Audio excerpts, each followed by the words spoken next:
Yeah. This is Geek Therapy Radio. What are we waiting for? And now your mental curator, Johnny Hamburger. Welcome back to Geek Therapy Radio. I'm your mental curator, Johnny Hamburger, and I'm super excited, stoked, thrilled, whatever you want to call it, to have Marvin Pierre on the line here. Marvin works with the project 8 Million Stories. That's 8millionstories.org. But I'm going to finish yapping my jaw and talk to Marvin about what's going on at 8millionstories.org and what's it all about. So Marvin, welcome to Geek Therapy Radio. Thanks so much, John. Appreciate having me. Cool. So, yeah, tell me what 8 Million Stories is all about. Bring listeners up to speed. So the 8 Million Stories program was created by our original founder, Vanessa Ramirez, who created this idea of creating a nurturing and supportive environment for young people who have been involved in the juvenile system. So on an average, every year, our juvenile or our schools essentially refer almost 12,000 young people to the juvenile system in the city of Houston. Yeah. And what's concerning is that for most of those kids who are between the ages of 10 to 18, most of them don't have an opportunity to go back into their traditional school settings for various reasons. They've been labeled as troublemakers, or their past behaviors have prevented them from having a second chance at going back into their community schools. And so we decided to create the program as an alternative way to give young people who are, a product of our juvenile system an opportunity to get a second chance at life. So they get educational programming support. They also get vocational training. So we put all of our kids through a training certification program where they get job readiness training, and they also walk away with 6 nationally recognized vocational trades. And then we focus on the most important piece, which is the social-emotional learning component. So addressing life skill needs and just addressing some of the early trauma that many of them have experienced at a very young age. Right. So, I mean, just for... I'll give a generic example just top of my head, but I want to hear if you have any specific example of something like this. But let's say a kid, I mean, really, when you're 14, 15 years old, you're a child. And for whatever reason, you get pulled out of school, you get in trouble for something. It's incredibly unfortunate. But you're right. When you're taken out of the school system, you lose a lot of opportunity. So if you get taken out at 15 years old and you're out for 2 years or so, it can seem like there's no hope towards finishing school, maybe getting a GED. Is our GED something that you help out with? Yeah, that's what our kids get through the program at the current time. We're working on actually helping our kids get high school diplomas. Yeah. And is there one specific story of somebody, even like recently, fresh on your mind, who has gone through the program and done something great with their life? Do you have any sort of inspirational story? Absolutely. Yeah. I definitely think about one of my kids, Donovan. Donovan was, before he was in 8 Million Stories, was heavily in the streets, selling drugs and stealing cars, and now he's a freshman at a college in Tyler, Texas. Wow. And is doing amazingly well. I mean, we are a true example of what happens when we put the resources and the right people in the lives of young people. This is what is possible. And so Donovan is doing amazingly well. He's transitioning into the college experience, and he's loving it. He's learning a lot about himself. He learns about some of the things that he needs to continue to develop. But I'm really proud of him. For taking this risk, because he was really apprehensive about going to college after he completed 8 Million Stories. And he was, one of the things he was saying to us as the staff who collectively supported him, he was like, well, how am I going to pay for this? How am I going to get there? Like, he was really worried about the financial commitment that he had to make to go to college and how he was going to be able to overcome that. And when he found out that we were taking on most of that burden for him, it was just a sigh of relief for him, because his whole mindset has shifted, because he said, wow, now you guys are removing all the barriers that could prevent me from taking advantage of this situation, and now you're putting me in a position to be successful. And so that's one of the things we work to do in the program, is creating as many support systems for our kids so that they don't have an excuse or a reason to go back into past behavior. Yeah, what you gave him and what you helped him realize, it gave me goosebumps to hear his story, that you gave him a future. Like, you opened that door. It was like a foggy window you cleaned for him to see, I am not stuck in this situation. And you, over at 8 Million Stories, helped him realize that he does have a future, that he does have a mind that's capable of creating greatness in this world, that you don't have to be a product of your past, that you can rise above that.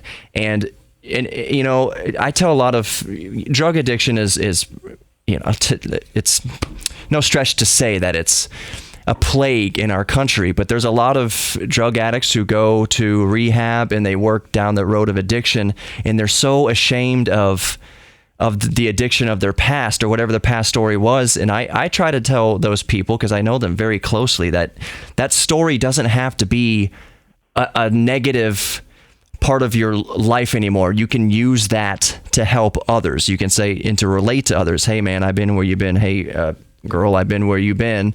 And here's the path out of it, and I'm willing to help you out of it. That your past does not define your future. So I think what you're doing at 8 Million Stories is, you guys are angels over there, like real live angels from heaven, helping this youth to realize that they don't have to waste their minds, that they can, the world is their oyster and they can do anything. That's wonderful.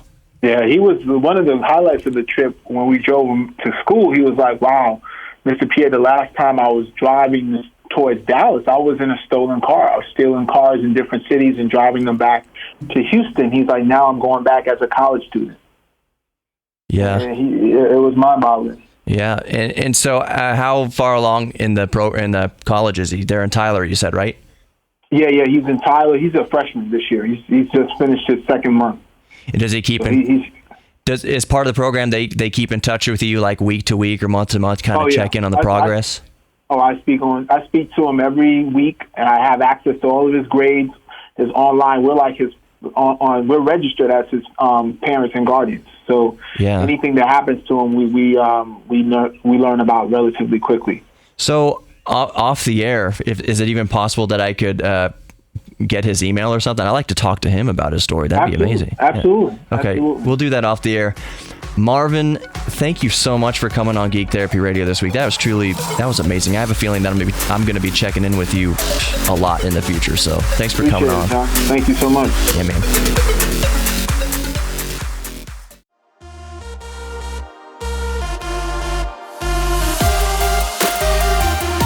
A fast 30 seconds for Audi Central Houston before we start this segment of Geek Therapy Radio. Audi Central Houston and AudiCentralHouston.com, where you can get an Audi in every budget, from the A3 to the R8. They all have the fuel efficiency, the safety, and of course the technology. Oh, we can geek out about the technology all day long here on Geek Therapy Radio. So make sure you check out AudiCentralHouston.com and cruise on over to Audi Central Houston. When you go to Audi Central Houston, tell them that Geek Therapy Radio sent you. Welcome back to Geek Therapy Radio. I am your mental curator, Johnny Hemberger, and I am joined by the, I guess you'd say the garden curator, Randy Lemmon. Garden Weasel. The Garden Weasel, is that what you are? That's the nickname I have in the hallways at work. Okay. Well, I'm going to call you Weasel next time you're up here. And you can say DeWeeze. The Wheeze. Did you ever see Encino Man? Yes. That's one of my favorite movies. It's a fun movie. It is a funny movie. So he's, Pauly Shore. That's back in the 5 minutes that Pauly Shore was famous. He was actually perfect for that role. Yeah. And it's probably a good thing that he didn't have a long, lustrous Hollywood career. But he used to do that little weaselly sound. Whatever. Randy, a lot of listeners, they obviously know who you are. More people know who you are than they know who I am. But what they may not realize about you is that you are... They may know that you have a passing interest in music, but they may not know that you are hot to trot for 70s rock and roll bands. Is that too much of a stretch Late to say? 70s rock and roll bands. Late 70s. Well, first of all, for those of you that don't know, I do the GardenLine radio show for KTRH and have for now 2 decades. And I've always been a radio and television producer at heart. And so music's important. Bump music. Yeah. Bumping in and out of breaks is important. And I'm a product of the 80s. That's no doubt about it. But I was a teenager back in the late 70s. So 1978, it just seems to be, you and I were talking about this kind of off the air. I think 1978 just is the tightest year for rock and roll bands, that all those songs, and you can name a litany of bands, they're still relevant today. That was the key phrase. They're still relevant today. Yeah, so that's what we were talking about. We were having a discussion. I kept telling Randy to hold it. His loudmouth soup may have prevented that a little bit. Yeah, here's what listeners don't know who listen to GardenLine. Most of the time, if you're listening to GardenLine, Randy is in his bathtub in a bubble bath with a glass of Chardonnay. Wouldn't I get electrocuted? Well, you put a Ziploc bag around the microphone. That'll do it. Okay, let me correct you on 2 things. Okay. Right? I can be in my bathrobe, but not in a bathtub. I can do the show from my house more times than not. So I'm basically in my jammies, and I love big red cabs. I don't like Chardonnays. I'm a big red cab person, but I'm not drinking at 7:45 a.m. on Saturday and Sunday morning. So that's a different story. Well, I was going to say, you can be in your bathtub drinking your cabs. There doesn't have to be any water in it. You could just be sitting in the bathtub in your jammies, and that's how you can do your show. You were raised in electronic media. Yeah. You know that doesn't sound good. Yeah. You know what, Randy? Why we have to? You don't have to be so. You're taking all the air out of my sails here by being so literal with it. That being in a bathtub, that's going to sound horrible for radio, and I agree. You shot down my dreams. Maybe you should do tomorrow's show. Well, tomorrow as of time. Because I'm visualizing that, and you're making me laugh because all of a sudden I visualized that, and I'm thinking, what was the lifestyles of the rich and famous who just recently passed? Yeah. Yeah. What is his name? You can think of him in a bathtub with champagne, and that's got me thinking: am I answering GardenLine questions from a bathtub, drinking an alcoholic beverage? I see. No. You don't have to be drinking. You can be.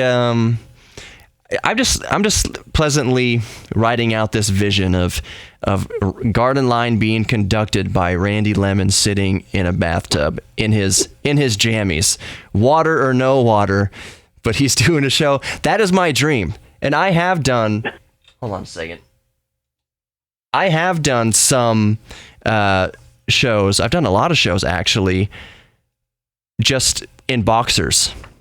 Because people can't. Okay, I can get down with that, but I don't wear boxers. I wear long-legged jammies all the time. You keep. I feel like you're very passionate about jammies because you're not saying pajamas or anything. It's jammies. They've got to be. Think about that for a second. Anybody that does their radio show from their house, especially early in the mornings. Yeah. 6 a.m. to 10 a.m. on weekends. Yeah. What do you think I'm going to be dressed like?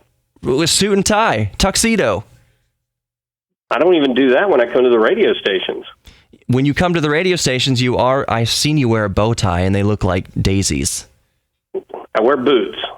Okay. And jeans a lot. And jacket. I do wear jackets to the radio station a lot. You can confirm that. Okay. But I don't wear ties anymore. Okay. Well, let's get back to the meat. What were we talking about? The meat and potatoes of this segment was supposed to be the staying power, why bands from 40 years ago have the staying power that they do versus modern music today, which most top 40 musicians today, you won't know anything about them in 10 years. They'll be dead and gone, and you'll say, Drake, who was that, for instance? Justin Bieber, who was that? But you know who Journey is. Everyone knows who Journey is. Journey is here to stay. They've been here, and they're not going anywhere. The Rolling Stones. So do you think there's anyone today who has even remotely the staying power of a band like the Rolling Stones? Okay, band? No. Yeah. Certain artists, yeah. I mean, I had to be corrected on that by a friend of mine. And by the way, this all started because my 17-year-old got mesmerized by Wheel in the Sky by Journey. He knows the standards, Don't Stop Believing. He knows those. He hears them all the time. But he stopped in his tracks, dead in his tracks, did a pivot, and I was watching a documentary on Journey, and that's what caught his attention. And he goes, I didn't know they did that song, or that song's great, And it was like, dude, every song from rock and roll bands in 1978 were that tight. Yeah. And that's what started the whole discussion. But my correction was, someone mentioned Beyonce, and I say, okay, I can see her still being relevant and making hits 30 years from now. Yeah. But she's not a band. She's not a rock and roll band. She's technically made. I see. Does that make sense? Yeah, I see. And something else we were talking about off the air, I brought up the point that I think a lot of what led to the staying power of bands, rock and roll bands from 40 years ago, is that most of the music was riff-driven. So it was catchy, just like a jingle. Ba-da-ba-ba-ba. You have a rock and roll band by Boston. It has a riff that sticks out in your head, and I don't think that a lot of rock bands today, like if you turn on the Buzz right now, anybody you're hearing on there right now for sure does not have the staying power that, let's say, Journey does. Yeah, another thing that started this whole discussion was Kansas. That they're still playing to this day. They still have the core of their band together, what they started in the early 1970s, and 1978 was their big breakout year. And everybody that heard that is like going, I've never heard anything like that before. And you heard that on stage, exactly what you heard on their records. And that's what was so neat about all those bands that are still relevant today. Now, granted, bands like the Cars aren't together as a group anymore, but their songs are still relevant. Mm-hmm. And the Police, same thing, but you still see Styx and Foreigner and Journey, Cheap Trick, Kansas. They're still out there playing. And they still kick ass. Concerts are awesome. And exactly, they still kick ass. Randy, where can people find out more about the GardenLine? Well, the GardenLine is within our little cluster of radio stations. I don't know I know you're all over the United States, not as much.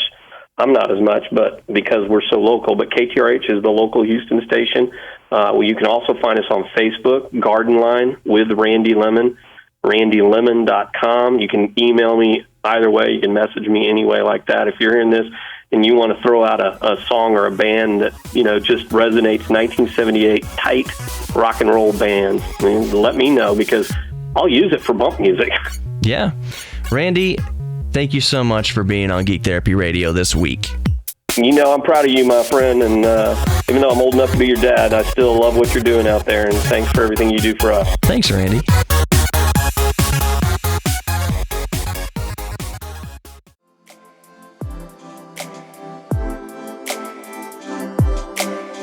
A quick 30 seconds up front here for Audi Central Houston.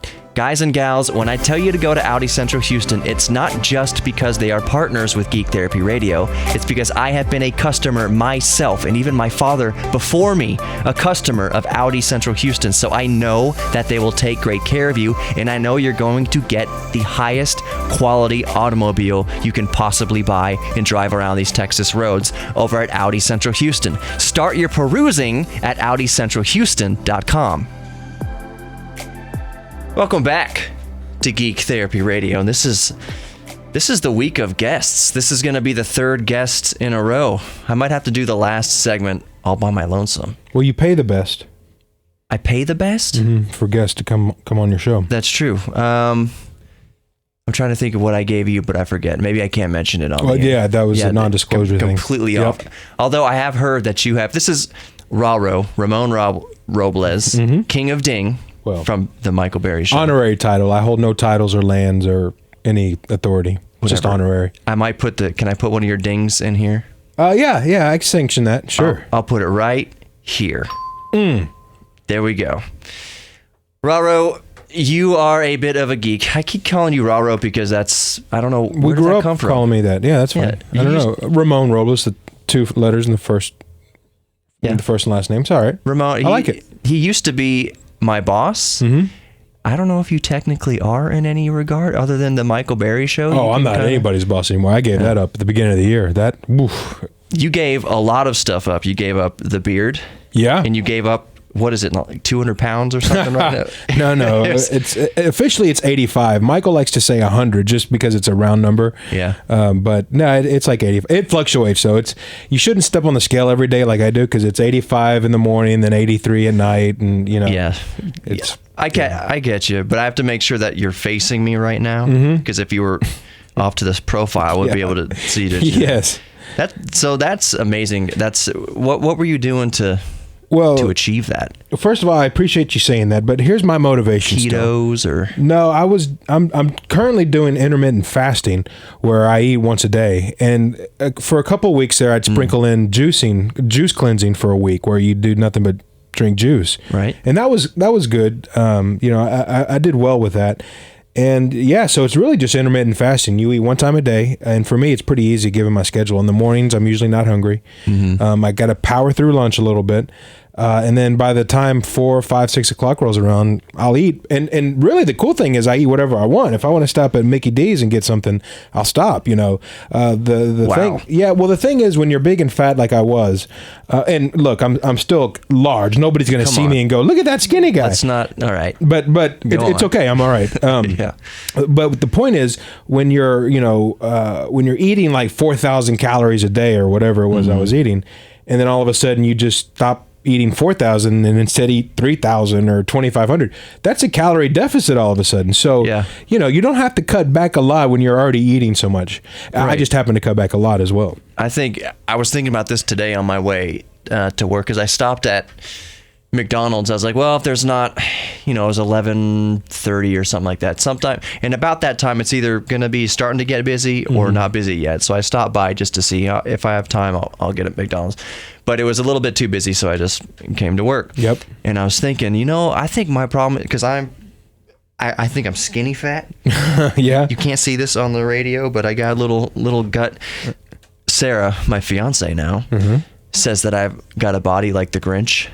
Okay. So it's like, well, that's kind of extreme, but I was like, where did I get the gut other than just getting old and where my hair went also? I was like, I don't eat that much a day. I probably on average eat, honestly, less than 2,000 calories a day. Okay. But what I eat is mostly garbage. Yeah. Like, it's mostly trash. And Sarah was explaining to me, because she does all the CrossFit and all that kind of stuff. She's like, what can happen is if you're not eating a ton, but it is all trash, your body is like constantly, when it's in starvation mode, it wants to hold on to the fat. Okay. So if you eat fatty stuff and you don't eat a lot of food, period, it's going to try to hold on to it, because when your body is in starvation mode, it wants to retain all the fat. So that's probably what's going on with me. Also, we all go through these, I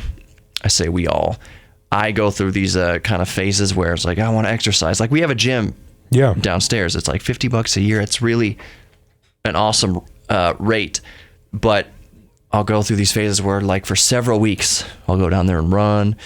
And every time I do that, when I get back on the wagon, so to speak, it's like I have to, like, my stamina.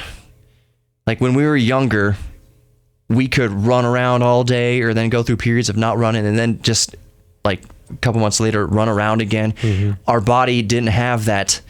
We didn't need to retrain ourselves every time. Right. Like, we didn't need to get our stamina back up.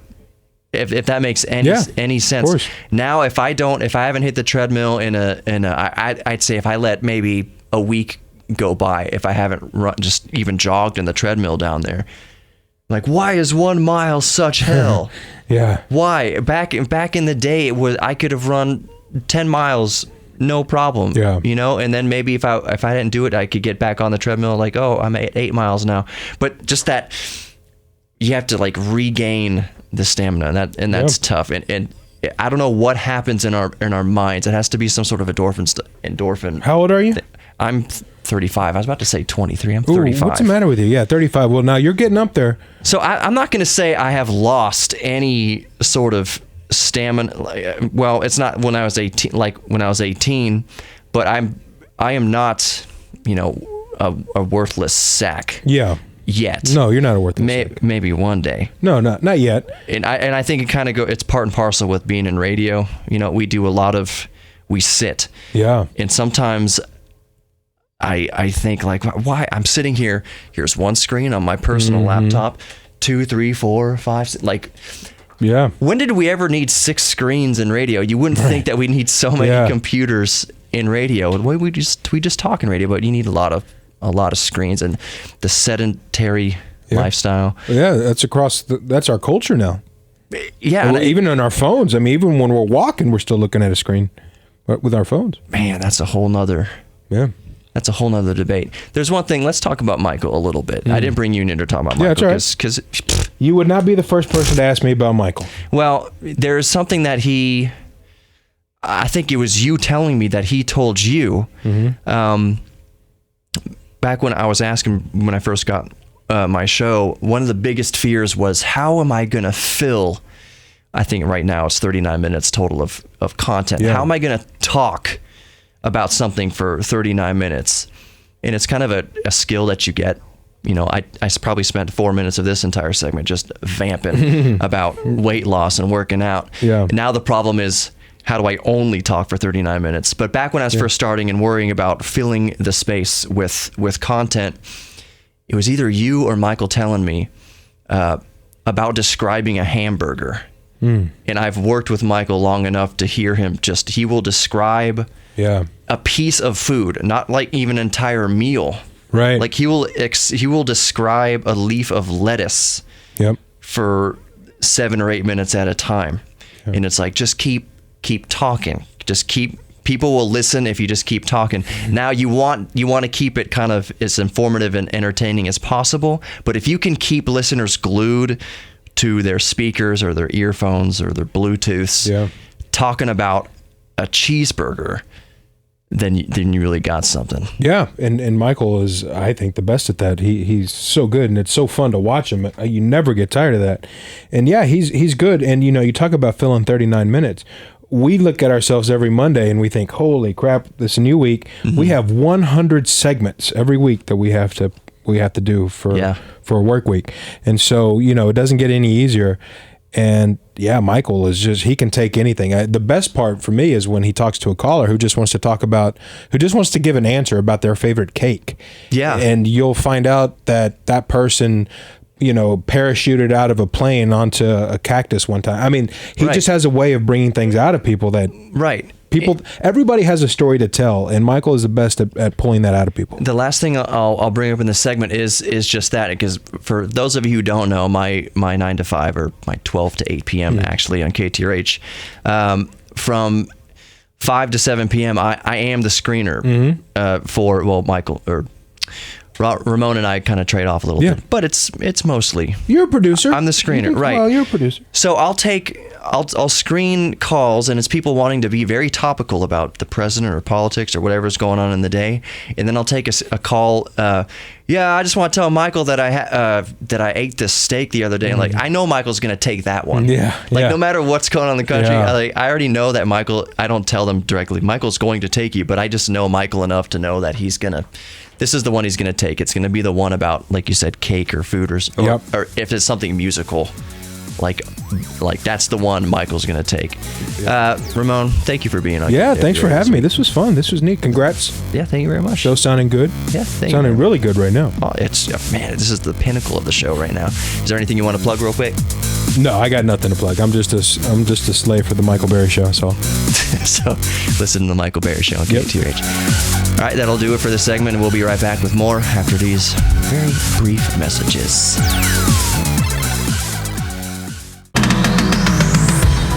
Welcome back to Geek Therapy Radio. A quick 60 seconds here for Audi Central Houston, because they will take such great care of you, and what you will drive away in is a rolling masterpiece. Please go to AudiCentralHouston.com and check out the new A6, the new A8, and the all-new Q8. You've also heard me talking about the Audi e-tron. The Audi e-tron is 100% electric. It is an SUV. It'll carry your entire family around in style, of course, but you won't burn a drop of gasoline, all the technology, all of the safety. I was going to say all of the fuel efficiency, but you're not using fuel at all. So the Audi e-tron is the way to go. Make sure you're going to AudiCentralHouston.com and registering and signing up so you can be one of the first to get your new Audi e-tron. All that can be found, all the sexiness and style and safety and more at AudiCentralHouston.com. If you're just tuning into the broadcast here on KPRC 950, welcome back to Geek Therapy Radio. You can find Geek Therapy Radio all over the place on social media and podcasts. Just Google search Geek Therapy Radio, and you'll see it. It'll come up, Geek Therapy Radio with Johnny Hemberger. Subscribe to the podcast, follow the Instagram and the Facebook and the YouTube and all that good stuff. There's so much content there, but really, welcome into Geek Therapy Radio. In this segment, I want to talk about two things. One more than the other. This is going to be some tech news, some geek news, of course. One, I don't want to spend a whole lot of time on, but it's the MacBook Air, the new MacBook Air. And the second one is the Samsung, the new foldable display Samsung phone slated for release sometime in 2019. So first, let's talk briefly about my opinions on the MacBook Air, the new MacBook Air. And here it is. Drum roll. That was a very bad drum roll. First of all, I don't have a MacBook Air. I don't plan on buying a MacBook Air, but I don't hate the idea or innately hate the new MacBook Air just for what it is. Could your dollar go a lot further for something more powerful and, of course, bigger and heavier than the MacBook Air at $1,200? I believe that's the starting point. Yes, you could get so much more for your money if you want something heavier and running Windows, basically. The MacBook Air comes so close to the cost of a traditional 13-inch MacBook that my advice, honestly, would be to get the MacBook. It's $100 more expensive or so, more powerful, better storage. If I was going to spend around $1,200 to $1,300 on a MacBook, I personally would go with the 13-inch MacBook Pro. That's just me. But I don't inherently hate the MacBook Air. Some people have said it's only a 7-watt Y series Intel Core i5. That's not a big deal breaker to me, because you got to think, who's going to be using this? You're not going to be using the MacBook Air to do any sort of hardcore video editing or image editing, photo editing. You're not going to be doing 3D CAD designs. You're not going to be using it as a powerhouse laptop. If you're spending $1,200 on a powerhouse laptop, you are not spending that $1,200 on a MacBook Air. But what you are using it for, you're using it for typing, you're using it for social media, you're using it to watch YouTube, you're using it to do some office tasks. And in that regard, my only gripe with the MacBook Air is that I think it should be a couple $100 cheaper. If it were a couple $100 cheaper, it would be a much nicer entry point for those of us who aren't invested in the Apple ecosystem, who are looking to get an Apple product. I think $1,000 would be much nicer for an entry point, but it's just the Apple tax. It being expensive, that's just the Apple tax. Let's move on to the Samsung foldable phone slated for release. There's no name for it yet, really. And right now it's just a prototype that they showed off recently, that Samsung showed off. That's hard to say. But this is more of an opinion, and I want your opinion. If you are watching this on YouTube, if you're listening on KPRC 950 or listening to the podcast, go subscribe, please, to the Geek Therapy Radio YouTube channel. Just type in YouTube Geek Therapy Radio and it'll come up. I want your opinions on there. That's a very convenient way to give me your opinion on the new Samsung foldable phone slated for release in 2019. Are we ready for foldable phones? Here's some pros and cons, just off the top of my head. Pro is, yes, it's the form factor of a phone as far as screen size when it's in phone mode, but you unfold it and you've got a tablet, a lot of screen real estate. I think that's amazing. I think that's awesome. The cons are to be seen, I think. Actually, go back to the pros. You could fit a much bigger battery. You can fit 2 batteries in there. You can't fold a battery. That's bad news, bears. But if you could put 2, 3,300 milliamp hour batteries in that thing, man, that thing would crush at battery life. Cons. And again, cons are to be seen because this is just a prototype. And that's something I think a lot of us need to remember here is that it's just a prototype. When Samsung showed it off recently, a couple days ago, when it was folded, it was a brick. When it was open, it was a thick tablet. This is just a prototype. This is just a proof of concept. I think with some refinement, honestly, quite a bit of refinement, this could be an amazing piece of technology. Get us one step farther towards a unified device that we can do all of our computing on, or 90% of our computing on. Basically, keep your beefy desktop computer at home and then carry around with you a foldable smartphone that you can do more work on. It's great that it's going to be Android, and it's great that Google has officially announced software support for native Android foldable support from Google. Google is working on making an ecosystem work for foldable Android devices. That's amazing. Here's my speculation of where it could be even more awesomer. What if Windows makes